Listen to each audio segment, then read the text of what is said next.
আজ শুধুমাত্র এসেছেন কেন না হরি কথা কৃষ্ণ কথা আস্বাদন করবেন বলে। তো বাবা এই হরি কথা কৃষ্ণ কথা, এই হরি কথা কৃষ্ণ কথা বলবার মতো আমার কোনো সাধ্য নেই। তবে বাবা আপনাদেরই মনে প্রশ্ন জাগতে পারে যে মা তুমি যদি হরি কথা কৃষ্ণ কথা নাই বা জানো কেন এই আসরের মাঝে দাঁড়িয়েছ বলো। তো বাবা শাস্ত্রে শুনেছি সাধু সঙ্গ বৈষ্ণব সঙ্গ করলে নাকি অসাধ্যকেও সাধন করা যায়। হরি বল হরি বল। এই সাধুগুরু বৈষ্ণবের চরণের ধুলিটা মাখলে নাকি ভগবানের চরণের ধুলিটা অঙ্গে মাখা। হরি বল ভাই। তো বাবা আমাদের কিন্তু এটা প্রথম জন্ম নয়, আবার শেষ জন্ম নয়। কেননা আমাদের 84 লক্ষ জনিবার জন্ম হয়েছিল, আর যখন আমাদের পশুকুলে জন্ম হয়েছিল কেঁদে কেঁদে আমরা প্রভুকে কেঁদে কেঁদে বলেছিলাম দয়াময়। যখন আমাদের বৃক্ষকুলে জন্ম হয়েছিল তখনও কেঁদে কেঁদে বলেছিলাম দয়াময় আমাদের বারবারই করে পশুকুলে জন্ম দিচ্ছ, বারবারই করে বৃক্ষকুলে জন্ম দিচ্ছ, কিন্তু প্রভু কেন তুমি একবার সেই মানবিক কোলে জন্মটা আমাদের দিচ্ছ না? যে মানবিক কোলে জন্মটা পেয়ে সকালে সকালে সাধুগুরু বৈষ্ণবের বাজারে গিয়ে ভক্তির চরণের ধুলাটা আমরা অঙ্গে মাখতে পারবো। তখন আমরা কেঁদে কেঁদে বলেছিলাম দয়াময় আমরা কি তোমারই চরণে বড়ই অপরাধী করেছি, যে অপরাধীর ফলে আমাদের তুমি মানবিক কোলে জন্মটা দিচ্ছ না। তো বাবা ভগবানের কাছে কাদের জন্য আজ আমরা পেয়েছি এমন সেই স্বাধীন মানবিক কোলে জন্ম। হরি বল হরি বল। কিন্তু এই মানবিক কোলে জন্মটা পেয়ে কি লাভ হয়েছে বাবা? আজ শুধুমাত্র মিচকে মায়াময়ী সংসারে আবদ্ধ হয়ে আজ স্ত্রী আমার, পুত্র আমার, বিষয় আমার, বাসনায় আমার, আজ আমার আমারই করিতে আমরা সেই গোবিন্দের নামটা নিতে ভুলে গেছি। গৌর হরি বল। ভুলে গেছি সেই গোবিন্দের নামটুকু ধরে একটু কাঁদিতে। কতই তো বলেছিলাম দয়াময় একেবারে নদীয়ার মাঝে পাঠিয়ে দাও,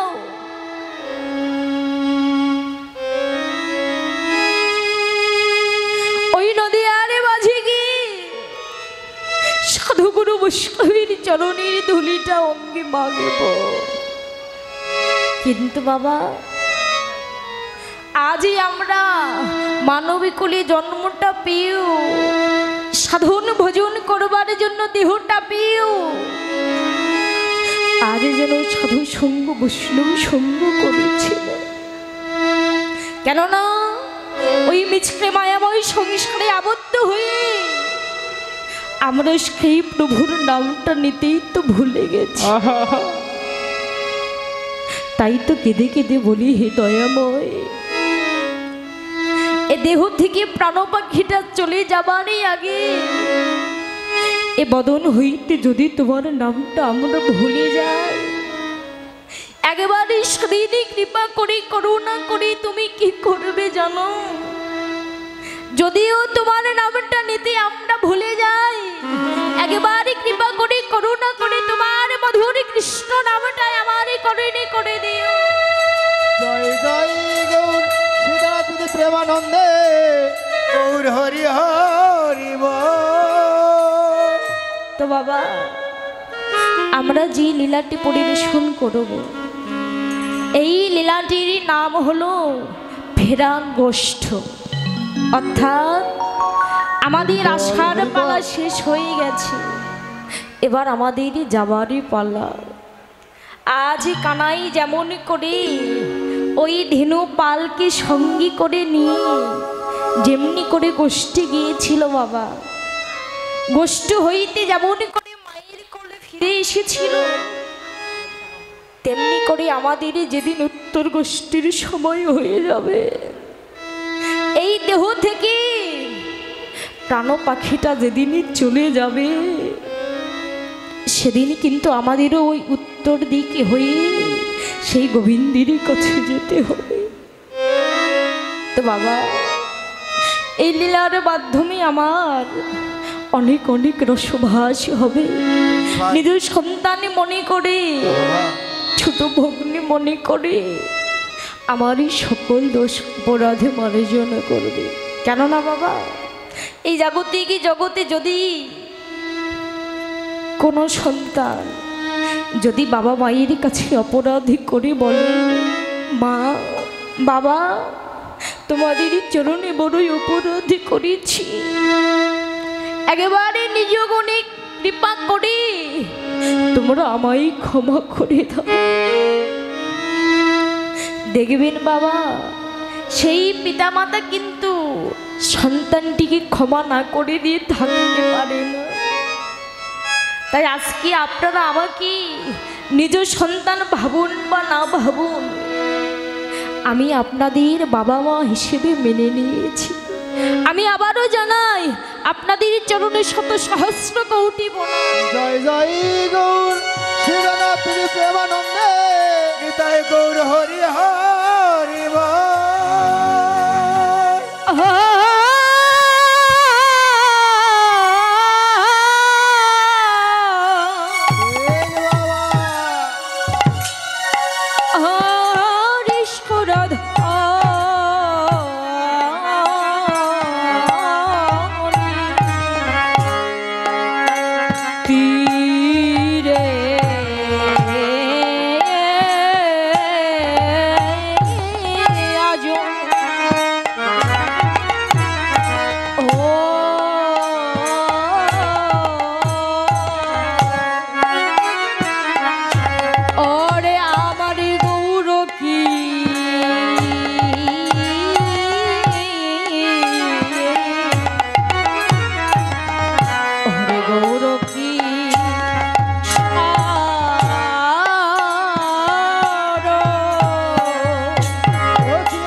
এ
ওরে ধরে না